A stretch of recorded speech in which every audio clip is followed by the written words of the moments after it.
Oh lads, long time no see lads.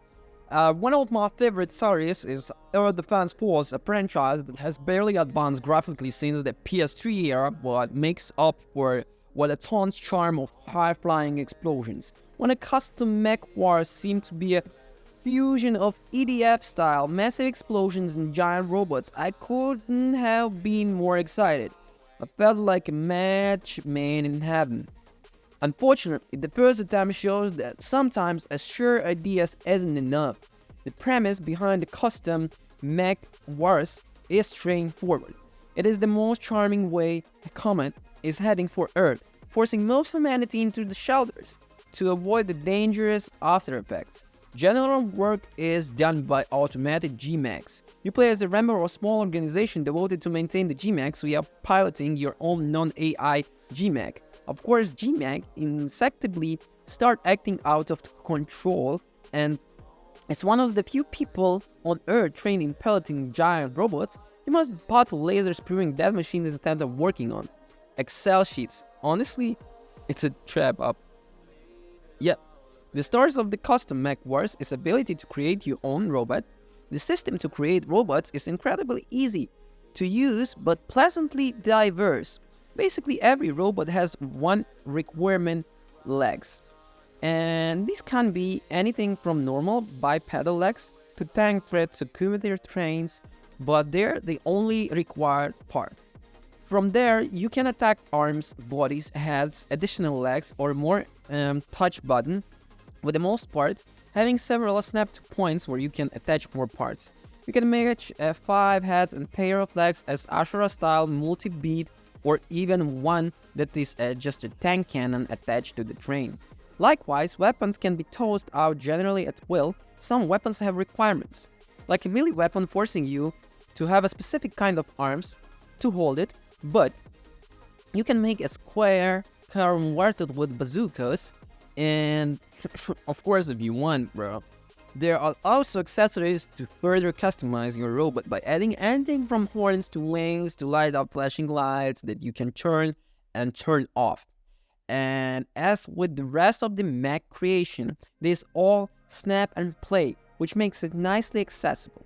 Custom Mech Wars mech creation is fun and allows you to create shockingly diverse selection of robots at a reliably small number of parts. By requiring you just to use the legs rather than a torso or a head, it opens up flexibility to create some truly surreal and bizarre creations. You can make a train car that runs around the human-looking legs with a tank cannon for a head, or a rolling ball with the guns taped to every available surface.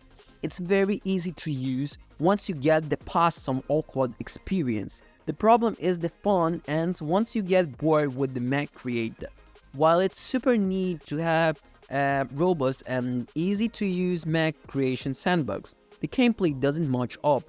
I really wanted to do like this, as I'm usually easy to please when it comes to the sort of the thing, but the end results doesn't hit the mark. Combat is simple, and that you pilot your mech and shoot things. The basic controls are familiar with mecha game design of movement, jumping, a gauge limit boost to get around. Depending on how you build your robot, you can spend more time on the ground, on the air, but thankfully, movement is smooth and it's easy to control your robot, no matter how absurd it is.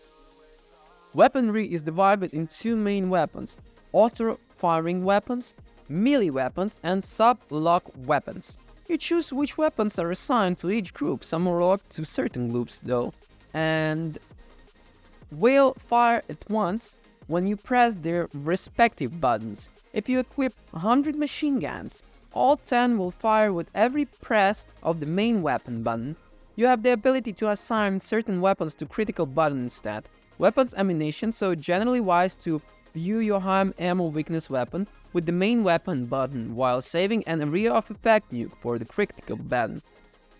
Instead, on the standard health bar, you have health bars for all parts, and taking too much damage in the part can destroy it attached weaponry.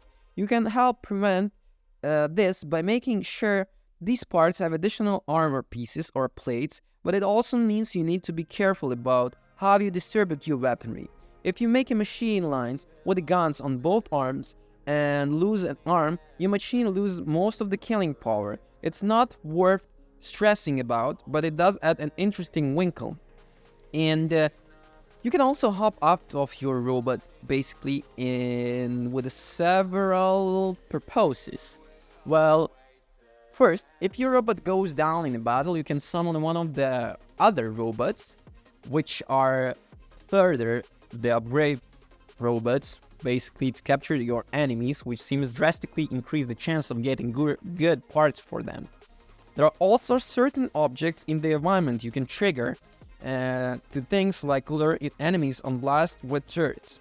That basically custom mech wars in a nutshell. You fight wave after wave of enemies, blowing them to pieces and collecting their precision loot, so you can further upgrade your robot, blow up more enemies. On paper, it's absolutely fantastic idea, and I can imagine someone having fun with it, and all they want to do is smash robots, while bigger robots, but I think it missed some of the charm that keep me returning titles like Air Defense Force. The major problem I have with the custom mech wars is it doesn't feel like it has the same sense of insane scale and ramping up in the Air Defense Force. It does have some sense of scaling with the bigger enemies and fancier weapons, but it does feel the same. Too much time is spent moving down interchangeable robots in comparison to the EDF, which starts you with the ants bigger than a bus and goes up from there. In Air Defense Force, I was constantly excited to see what new absurdity I was going to face, while in Custom Mech, it's difficult to not get to be bored. I don't think it needs to be Armored Core 6, but it could be a lot further. It also suffers from the fact that our other games you can get the same cost, that look better while going the same thing. In the big leagues, Gundam Breaker or Watch makes new Gundam Breaker for the mecha build system that's almost good, that much more engaging smash a bunch of parts, gameplay and overall visuals.